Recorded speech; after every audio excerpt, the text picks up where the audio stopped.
প্রিয় বিদ্যার্থীবৃন্দরা, যারা এই মুহূর্তে আমার ভিডিওটি দেখতেছেন, সবাইকে জানাই নমস্কার ও জয় গীতা সম্ভাষণ। আজকের ভিডিওটিতে আমরা শ্রীমদ্ ভগবদ গীতার প্রথম অধ্যায়ের নবম শ্লোকটির শুদ্ধ সংস্কৃত উচ্চারণ শিখব। তাহলে চলুন মনোযোগ সহকারে প্রথমে এই শ্লোকটি উচ্চারণ শুরু করি আমরা একবার।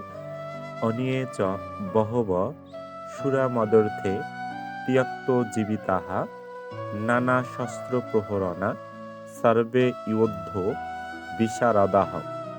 সুধীবৃন্দ, উক্ত শ্লোকটিতে সংস্কৃত উচ্চারণের ক্ষেত্রে যে যে সূত্রসমূহ আমরা প্রয়োগ করব, আমি ইতিমধ্যে সেগুলো এখানে লিখে দিয়েছি। আমরা জানি, যদি কোনো শব্দের মাঝে অন্তস্থ জ অথবা জ ফলা থাকে, তাহলে তার উচ্চারণ সর্বদাই সংস্কৃততে ইয় এর মতো করতে হয়, এবং দন্ত স থাকলে তার উচ্চারণ স অথবা ইংরেজি এস ও স এর মতো।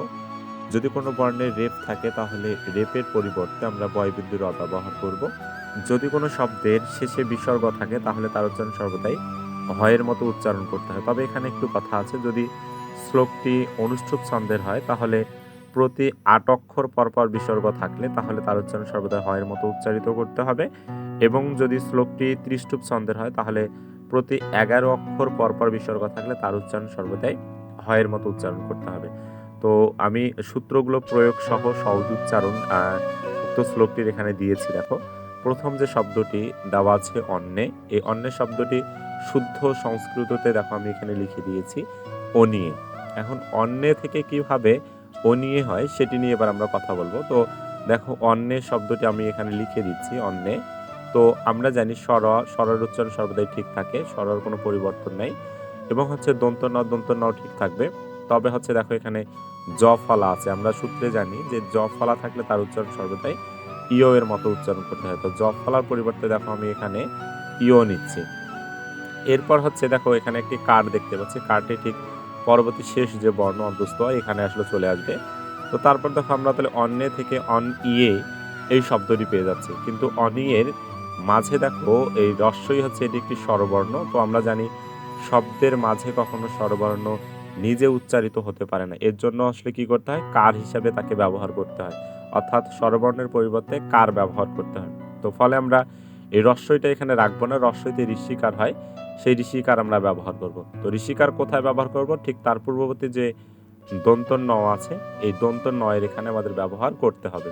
তো আমরা লিখতে পারি স্বর, তাহলে রস্বইতে ঋষিকার পেয়ে যাচ্ছি, এবং তারপর দন্ত ন থাকলে লিখলাম, এবং অন্তস্থ আয় একার, এটি আমরা লিখে ফেলতে পারি। তাহলে দেখো, অন্যের শব্দটা থেকে অনিয়ে কিভাবে চলে আসছে আমরা বুঝতে পারছি। এরপর চ ঠিক থাকবে, বহব বহবা ঠিক থাকলো, এবং সুরা, এখানে তালিবের স আছে। শুধু উচ্চারণের ক্ষেত্রে আমরা তালিবের স্বর উচ্চারণ শুধুমাত্র দন্ত স এর মাত্র করব। তো সুরা আমরা পেয়ে যাচ্ছি। পরবর্তী শব্দটি মদর্থে। মদর্থের এখানে দেখো থয়ের উপরে রেপ আছে। আমরা জানি রেপ সমান বয়বিন্দু র হয়। বয়বিন্দু র ব্যবহার করবে ঠিক যে বর্ণের উপর রেপ আছে তার পূর্ববর্তী জায়গাটিতে, অর্থাৎ দয়ের পরে। অর্থাৎ যার কারণে দেখো আমি এখানে দয়ের পরে রেপের পরিবর্তে বয়বিন্দু র ব্যবহার করেছি। তারপর থয় একার, এটি ঠিক থাকলো। তাহলে মদর্থে আমরা পেয়ে যাচ্ছি। এরপর দেখো পরবর্তী শব্দ ত্যক্ত জীবিতা।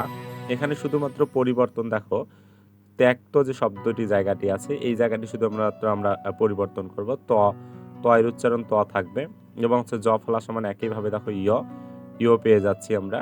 তো এরপর দেখো কয় তয়টি একটি যুক্ত বর্ণ। তো আমরা জানি, শুদ্ধ সংস্কৃত উচ্চারণের ক্ষেত্রে কখনো যুক্ত বর্ণ থাকলে সেটি বিভাজন করে উচ্চারণ করতে হয়। তো এটিকে যদি আমরা বিভাজন করি, তাহলে পেয়ে যাচ্ছি ক হসন্ত যোগ কি ত, অর্থাৎ দেখো ত্যক্ত থেকে আমরা পেয়ে যাচ্ছি তৈয়ক্ত। এরপর জীবিতা, এই জায়গাটি যেহেতু কোনো পরিবর্তন হবে না, তাই আমরা এই জায়গাটি নিয়ে কোনো আলোচনা করতেছি না, আমরা এই ত্যক্তটাই শুধুমাত্র আলোচনা করতেছি। তো এখানে দেখো ত্যক্ত থেকে তৈয়ক্ত আমরা পেয়েছি, কিন্তু এখানে দেখো রস্বই, এটি একটি আছে কি স্বরবর্ণ। তো স্বরবর্ণ নিজে উচ্চারিত না হয়, তার পরিবর্তে কার উচ্চারণ করতে হয়। তো রস্বইতে আমরা জানি ঋষিকার হয়, তাহলে ঋষিকারটি ঠিক তয়ের পূর্ববর্তী জায়গাটিতে চলে আসবে। তাহলে ফলে আমরা তয় ঋষিকার পেয়ে যাচ্ছি। অন্তস্থ অ ঠিক থাকলো, এবং ক হসন্ত যোগ কি ত, এটি এই পর্যন্ত আসলে ঠিক থাকলো। তাহলে ত্যক্ত থেকে দেখো আমরা তিয়াক্ত পেয়ে যাচ্ছি। এবার জীবিতা, জীবিতা পুরোটাই দেখো ঠিক আছে, আমরা জীবিতা ঠিক রেখেছি, কিন্তু এখানে জীবিতার পরে দেখো বিসর্গ আছে। বিসর্গ সমান আমরা জানি হ লিখতে হয়। তো বিসর্গর পরিবর্তে দেখো হ লিখেছি এখানে, এবং দেখো মাথায় রাখতে হবে বিসর্গর পূর্ববর্তী যে বর্ণটি সেই বর্ণে যদি কোনো কার থাকে তাহলে এই যে হয়ের এখানেও আমাদের ঠিক একই কারটি ব্যবহার করতে হবে। তো দেখো তয়ের এখানে আকার পাচ্ছি আমরা, তাহলে হয়ের এখানে ওই আকারটি আমরা ব্যবহার করেছি। তো আমরা দেখো ত্যক্ত জীবিতা এর শুদ্ধ উচ্চারণ পেয়ে যাচ্ছি ত্যক্ত জীবিতাহা। এরপর পরবর্তী শব্দ দেখো নানা শস্ত্র প্রহরণা, তাহলে নানা পর্যন্ত দেখো ঠিক থাকলো। এবার তালিবের স্বর ঠিক থাকলো, শুধুমাত্র উচ্চারণের ক্ষেত্রে আমরা তালবের স্বর উচ্চারণটি দন্ত স্বয়ের মতো করব। তারপর দেখো দন্ত স্বয় তয় র ফলা এটি একটি যুক্ত বর্ণ, এটিকে আমাদের বিভাজন করে লিখতে হবে। তাহলে দন্ত স ত র ফলা আছে, তাহলে দন্ত স্বর পরিবর্তে দেখো আমরা বিভাজন করলে ছ পেয়ে যাচ্ছি।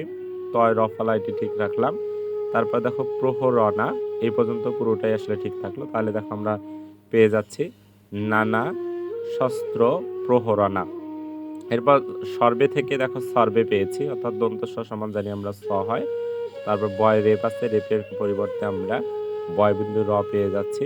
তারপর হচ্ছে দেখো বয়েকার এটি ঠিক থাকলো, তাহলে দেখো সর্বে থেকে আমরা পেয়ে যাচ্ছি সর্বে। তারপর যুদ্ধ বিশারদা এটিকে আমরা শুদ্ধ সংস্কৃত উচ্চারণ পেয়ে যাচ্ছি যুদ্ধ বিশারদাহা। তাহলে আসলে সেটি কেন পাবো আমি সেটি সম্পর্কে এবার আছে দেখো আলোকপাত করতেছি।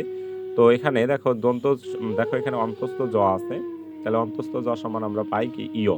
তাহলে অন্তস্থ জয়ের পরিবর্তে আমরা ইও পেয়েছি, ইও লিখলাম।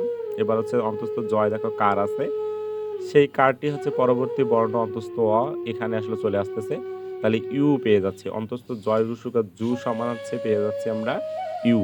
তারপর দয় ধ এটি একটি হচ্ছে যুক্ত বর্ণ, এটিকে বিভাজন করলে আমরা পেয়ে যাচ্ছি দ হসন্ত যোগ কি ধ, তাহলে ইউদ্ধ, যুদ্ধ থেকে দেখো চলে আসতেছে ইউদ্ধ।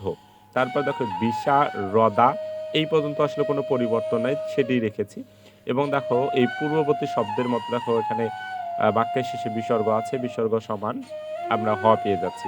তো বিসর্গর পূর্ববর্তী বর্ণ দ, দয়ের এখানে দেখো কার আছে মানে কি এই হয়ের এখানেও ওই কারটি পেয়ে যাব। তো এখানে দয়ের এখানে যদি রুসুকার হয় তাহলে হয়ের এখানে রুসুকার হবে, বা হচ্ছে দয়ের এখানে ঋষিকার হলে এই হয়ের এখানে ঋষিকার হবে। অর্থাৎ পূর্ববর্তী বর্ণের যে কারটি থাকবে হয়ের এখানেও ঠিক একই কারটি প্রাধান্য পাবে। এটা জাস্ট আমাদের মাথায় রাখতে হবে। তাহলে দেখো যুদ্ধ বিশারদা এর শুদ্ধ সংস্কৃত যে উচ্চারণ সেটি আমরা পেয়ে যাচ্ছি যুদ্ধ বিশারদাহা। আমরা আরেকবার একত্রে সহজ উচ্চারণটি আমরা পড়ে নিব। অনিয়ে চ বহব সুরা মদর্থে ত্যক্ত জীবিতাহা নানা শস্ত্র প্রহরণা সর্বে যুদ্ধ বিশারদাহা। তো আজকের পর্বটি আমি এখানেই শেষ করতেছি। যদি ভিডিওটি ভালো লেগে থাকে তাহলে পেজটি ফলো দিয়ে রাখুন, এবং যারা সংস্কৃত চর্চা ইউটিউব চ্যানেল থেকে দেখতেছেন তারা চ্যানেলটি সাবস্ক্রাইব করে পাশে থাকুন। জয় গীতা।